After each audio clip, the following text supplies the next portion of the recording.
বিকেলে এত সুন্দর বাতাস বইতেছে, শরীরটাও ঠান্ডা হয়ে গেল। হ্যালো এভরিওয়ান, আসসালামু আলাইকুম। আশা করছি আপনারা সবাই ভালো আছেন। আলহামদুলিল্লাহ আমরা অনেক ভালো আছি। ওঠার পর আমি কিছু জামা কাপড় ভিজিয়ে নিয়েছিলাম। তারপর আমাদের কলপারে জামা কাপড়গুলো ভালোভাবে ধুয়ে পরিষ্কার করে আমি রোদে শুকাতে দিয়ে দিলাম। ইদানিং ধরে এত গরম পড়েছে যে কিছু খেতেও ভালো লাগে না আর রান্না করতেও ভালো লাগে না। কিন্তু আজ আমরা শুধু একটি মাছের তরকারি রান্না করব। গতকালকে কিছু তরকারি ছিল, সেগুলো দিয়ে আজ চালিয়ে দিব। গতকালকে মাংস তরকারি ছিল, সেটাই আমি প্রথমে জাল করে নিয়েছি। তারপর আমি এখানে একটি মাছের তরকারি রান্না করব। ছোট মাছ, আমাদের নদীর তাজা ছোট ছোট ট্যাংরা মাছ ছিল এগুলো। সেটাই টমেটো দিয়ে রান্না করব। তার জন্য প্রথমে কড়াইতে পরিমাণ মতন তেল, তারপর পেঁয়াজটা দিয়ে কিছুক্ষণ ভেজে আদা রসুনের পেস্ট, তারপর এক এক করে সবগুলো গুঁড়ো মশলাগুলো, হলুদের গুঁড়ো, মরিচের গুঁড়ো, ধনিয়ার গুঁড়ো, লবণ সবকিছু একসাথে দিয়ে ভালোভাবে অনেকক্ষণ কষিয়ে নিয়েছি।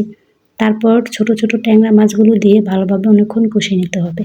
মাছগুলো কষানো হয়ে গেলে আমি মাছগুলো একটা পাতিলায় নামিয়ে রাখবো। তারপর আমি এখানে কিছু টমেটো দিয়ে দিব। টমেটোটা দেওয়ার পরে ভালোভাবে অনেকক্ষণ টমেটোটা কষিয়ে নিতে হবে যাতে টমেটোটা সিদ্ধ হয়ে যায়। এই ছোট ছোট ট্যাংরা মাছ দিয়ে টমেটো তরকারি রান্না করলে খেতে কিন্তু অনেক মজার হয়। আমার কাছে তো অনেক ভালো লাগে ট্যাংরা মাছ খেতে। তার সাথে যদি টমেটোর পাতলা ঝোল হয় তাহলে তো আর কোনো কথাই না। আমার তো অনেক ভালো লাগে এই তরকারিটা খেতে। তারপর আমি মাছগুলো কষানো হয়ে গেলে তারপর আমি টমেটোগুলো ভালোভাবে কষিয়ে নিব। টমেটোটা ভালোভাবে সিদ্ধ হয়ে গেলে আমি মাছগুলো দিয়ে দিব। মাছগুলো দেওয়ার পর আর কিছুক্ষণ নাড়াচাড়া করে কিছু পরিমাণ পানি দিয়ে দিব। পানিটা ভালোভাবে অনেকক্ষণ জাল করে নিতে হবে। পানিটা যখন একটু শুকিয়ে আসবে তারপর এখানে আপনারা ধনিয়া পাতা দিতে পারেন, কিন্তু আজ আমাদের বাসায় ধনিয়া পাতা ছিল না, তার জন্য আমি কিছু পরিমাণ জিরার গুঁড়ো দিয়ে দিয়েছি। এই তরকারিটা দেখতে যেমন সুন্দর দেখাচ্ছে, খেতেও কিন্তু অনেক মজার হয়েছিল। আমার কাছে তো অনেক ভালো লাগে। আমাদের বাসায়ও সবাই অনেকে পছন্দ করে টমেটোর ঝোল। টমেটো দিয়ে যে কোনো মাছের তরকারি এভাবে রান্না করলে খেতে কিন্তু অনেক মজার হয়। আমাদের বাসায় সবাই অনেক পছন্দ করে এই তরকারিটা খেতে। দেখতে দেখতে আমার মাছের তরকারিটা কিন্তু রান্না করা হয়ে গেছে। দেখুন দেখতে কি সুন্দর দেখাচ্ছে, খেতেও কিন্তু অনেক মজার হয়েছিল। এই ছিল আজ আমাদের দুপুরের রান্নাবান্নার আয়োজন। তারপর রান্নাবান্না শেষ করার পর দেখি দাদি অনেকগুলো আম নিয়ে বসেছে শিলার জন্য। আজ আমের ভর্তা বানানো হবে। দাদি বলে গরমের সময় একটু আমের ভর্তা খেলে শরীরে নাকি অনেক ভালো হয়।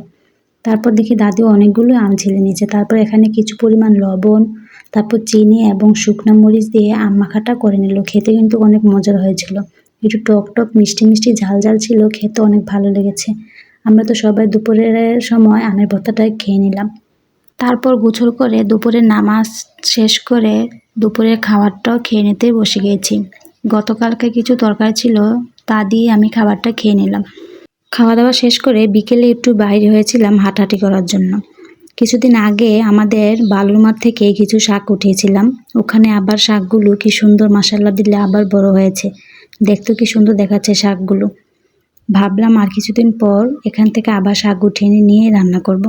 এই শাকগুলো খেতে কিন্তু অনেক মজা। কাঁচামরিচ দিয়ে রসুন দিয়ে রান্না করলে খেতে কিন্তু অনেক মজার হয়। আমাদের কাছে যে কোনো শাকই অনেক ভালো লাগে খেতে। সাথে যদি কাঁচামরিচ দিয়ে রান্না করা হয় তাহলে তো আর কোনো কথাই না। গতকালকে কিন্তু আমাদের আম গাছ থেকে কিছু আম পাড়া হয়েছিল, কিন্তু দেখুন আজ আবার কি সুন্দর আমগুলো পেকে ঝুলে রয়েছে। আমগুলো দেখতে কি সুন্দর দেখাচ্ছে। এত গরম আর ভালো লাগছিল না। হঠাৎ করে আকাশের দিকে খেয়াল করে দেখি আকাশটা কি সুন্দর মেঘলা করেছে, চারদিক দিয়ে কি সুন্দর বাতাস বইতেছে। ঠান্ডা ঠান্ডা বাতাস শরীরে এসে শরীরটা অনেক ঠান্ডা হয়ে গেল। আমার কাছে তো অনেক ভালো লাগছে। আমাদের গাছের আমগুলো কি সুন্দর বাতাসে হেলে দুলে যাচ্ছে। গাছের থেকে কিন্তু অনেকগুলো আমও নিচে পড়েছে। তারপর আমি কিছু আমও উঠিয়ে নিয়েছিলাম। আমাদের গাছের আমগুলো দেখতে মাশাআল্লাহ অনেক সুন্দর, খেতেও কিন্তু অনেক মজা মিষ্টি ছিল এই আমগুলো। এই ছিল আজ আমাদের সারাদিনের একটা ফুল ভিডিও। ভিডিওটা যদি ভালো লেগে থাকে লাইক, ফলো, সাবস্ক্রাইব করে তানজিন আক্তার ব্লগের সাথেই থাকবেন। সবাইকে ধন্যবাদ।